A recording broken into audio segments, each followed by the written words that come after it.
Assalamualaikum warahmatullahi wabarakatuh. Waalaikumsalam warahmatullahi wabarakatuh.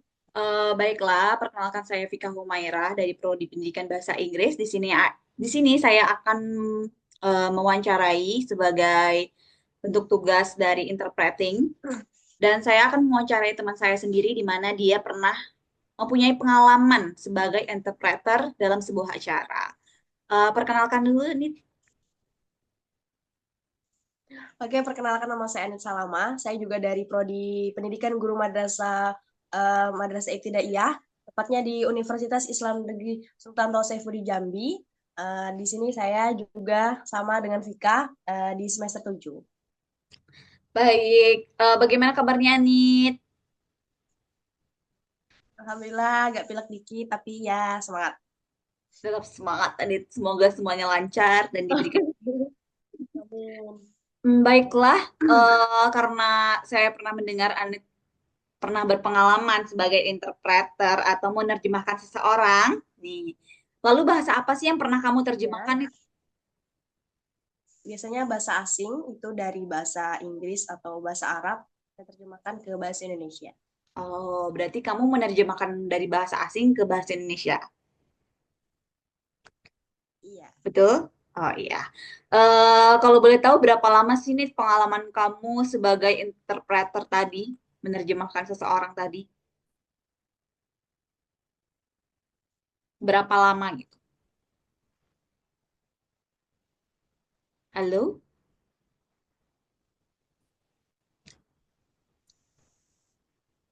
Kalau mungkin dari awal-awal sih karena kita belajar ya, mungkin Mm-mm. kalau kita awal-awal ya, kalau belajar mungkin kalau agak lancar gitu. Hmm. Mohon maaf. Jadi maksud saya, kamu tuh udah berapa lama atau berapa kali deh? Tahunan. Wow, luar biasa. Sangat luar biasa, Anit. Berarti kamu beberapa kali lah ya menerjemahkan orang dari bahasa asing ke bahasa Indonesia. Luar biasa pengalamannya. Jadi, saya pengen tahu nih, hal apa aja sih yang nggak boleh dan yang boleh dilakukan saat menerjemahkan seseorang sesuai pengalaman kamu. Oke, salah satunya yang nggak boleh sih kita jangan terlalu gugup. Boleh gugup tapi jangan terlalu gugup. Dan yang bolehnya mungkin kita boleh sedikit-sedikit melihat catatan tapi jangan terlalu sering seperti itu. Oh, oke. Berarti maksudnya boleh saja gugup karena itu manusiawi, tapi jangan sampai Aha. terlihat audiens gitu ya. Oke ya. Oh iya, iya. Oke, terus boleh ceritakan nggak sih, Nit, pengalaman kamu tuh bagaimana awalnya bisa menerjemahkan seseorang saat di acara kayak gitu? Awalnya kamu ditunjuk gitu. Karena memang awalnya itu memang berproses ya, memang dari seleksi.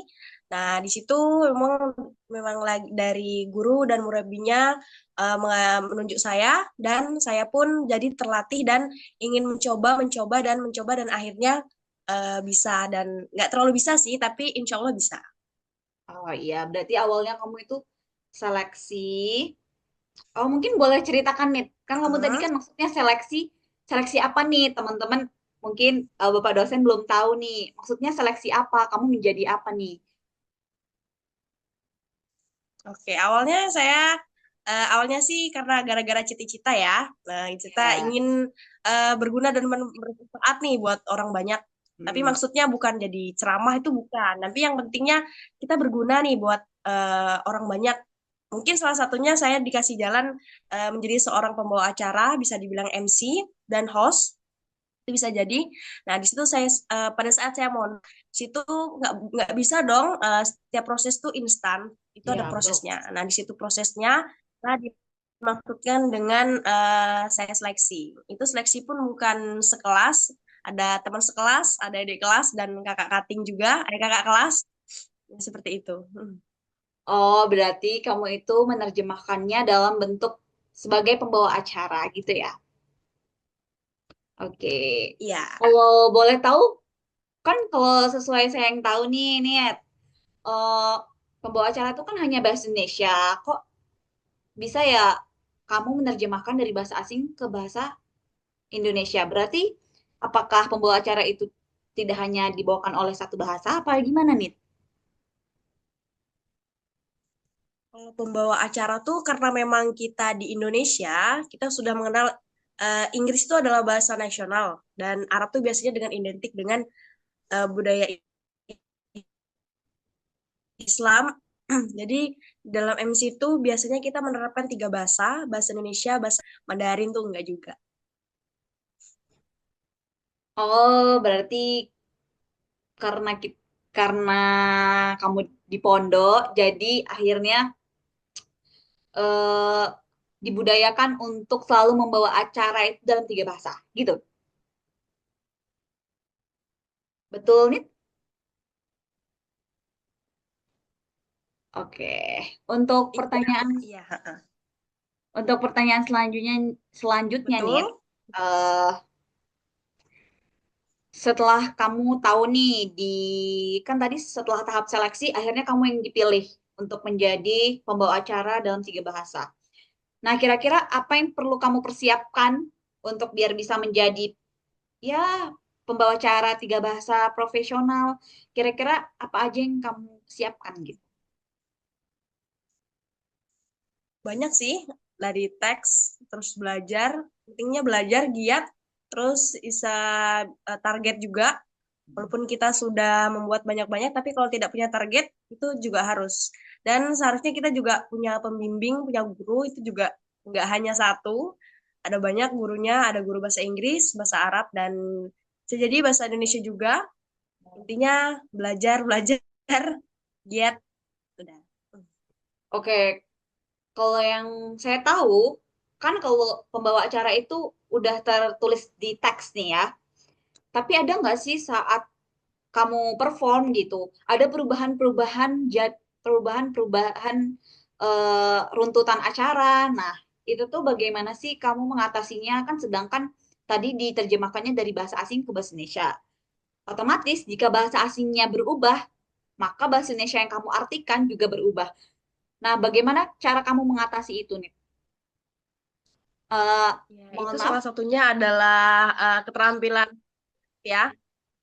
Ya, Oh.